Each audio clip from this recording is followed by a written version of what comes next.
Hello everyone, welcome to Powerline. My name is Skyknight, and let's talk Musketeers. This is a deck that I have created for myself for basically casual purposes. I feel that this deck is very strong, but most importantly I play this deck mostly on looks alone. I feel that my build focuses more on running through the deck to try to thin it out as much as possible to leave as many triggers in the deck as possible. You'll find that there is a lot of unique differences between my deck and those of others, and I feel this is the strongest area in which I can play. At first, we have Broccolini Musketeer Kira. I run this card at 1. Obviously, it's my starter with the Forerunner ability. Um, it was either this or the new Legion one, and I chose this one strictly because most of the time I'm not going to be in Legion, as you'll currently see with the build that I'm running. The helping to get my grade 3 is useful, but mostly it's sacrifice fodder for the other Musketeers abilities. Next, I run 4 Night Queen Musketeer Daniels, 4 Hibiscus Musketeer Hannahs, 4 Lotus Musketeers Liana, and 4 Blue Rose Musketeer Ernst. I went Rainbow because Ernst's ability allows me to shuffle through my deck and rearrange my field. And I just like having the ability to have as many Musketeers as possible. I run Lily of the Valley Musketeer Rebecca at 4. I feel that she is one of the engines that the deck runs off of, and I wouldn't want to put her at any other number other than 4 because of the way that I play the deck. I want to pretty much get through the deck as fast as possible and having nothing but triggers left in my deck, so having her at 4 is a must. I have Anemone Musketeer Susanna at 2. Now this card is another important part for my deck, seeing how it unflips damage.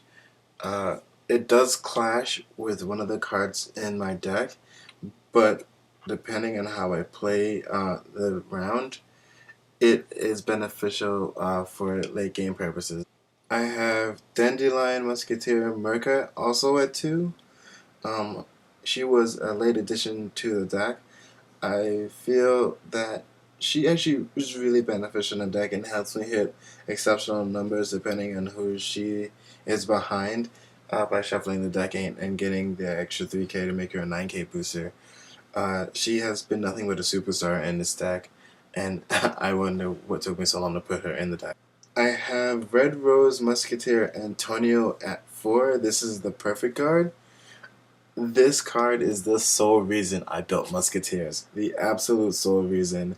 I love the way that this card looks. I love the way the whole clan looks, but this one card solidified me building this deck, and I would not turn back for any reason. I have enjoyed playing this clan strictly on looks alone.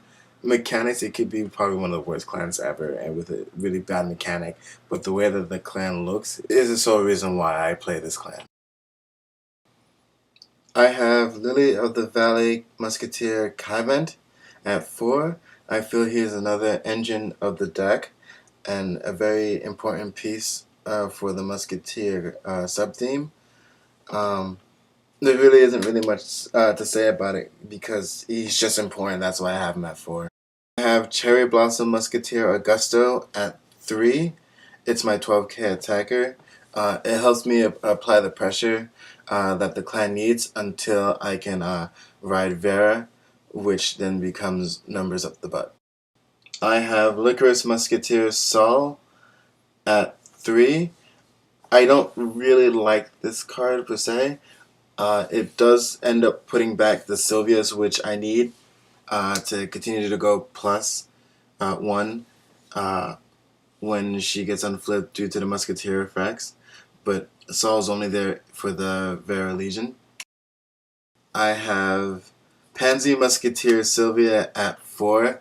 I really like this card. It enables me to get a free card off the top of my deck with his ability, and since it designates it has to be a Musketeer, all the cards in my deck are Musketeers.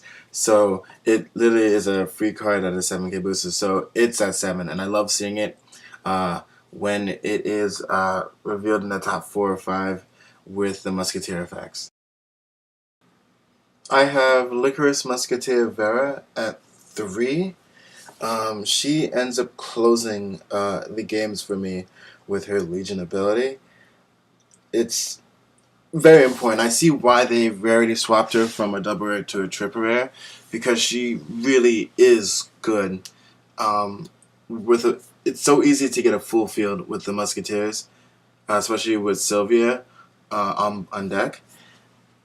I feel that once you put her on Legion and you get to Legion and you throw your designated cards back into the deck, that turn is going to be really, really devastating for your opponent. Especially since I run 4 stand triggers, so there's a potential to get a 4th or 5th attack in, or 4th attack where it's just extra power.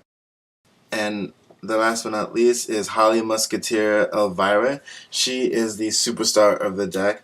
I understand that she is not a Legion card, but being her second ability is actually what really makes this deck. It's pretty much free, and I can do it as many times as I have the soul for. And this is actually the card that clashes with Susanna, because it's Soul Blast 1, retire a Musketeer, look at top 5 for a Musketeer and put it to the field. So basically I can run through my soul and just continue cycling through my deck, which is how I play. I want to remove as many cards as out of my deck so I can just be trigger happy later, which I feel is the main theme for Musketeers, is to thin your deck out as much as possible, keep the triggers in there, and psych your way to victory. And there you have it. That is Sky Knight's deck profile for the Neonectar Musketeer build. This one I enjoy playing a lot. It's just a fun deck just to play with. I understand it can be competitive if you change a couple cards around and play it a certain way. But you know what? I play it strictly on looks. It's something that I can just have fun with if I don't really want to be super competitive. And it makes me smile every time I play Antonio, which again is the reason why I play the deck. I hope you guys enjoy this deck profile. If you want me to showcase another deck from another clan of your choice, be sure to leave it in the comment section below. And you guys have a very, very good day. Bye.